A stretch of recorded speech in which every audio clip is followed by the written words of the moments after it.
Paano kumita sa TikTok sa panonood lamang ng mga videos? Buksan mo yung TikTok mo at pumunta ka sa profile mo. Pindutin mo yung letter P sa taas.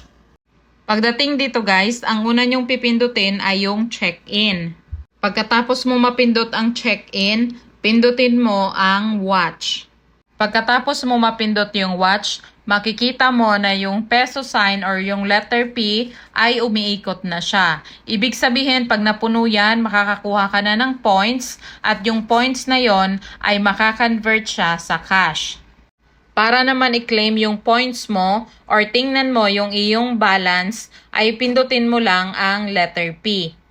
Pagkatapos mong pindutin yung P, mapupunta ka na dito. Dito, pwede mo na siyang i-withdraw.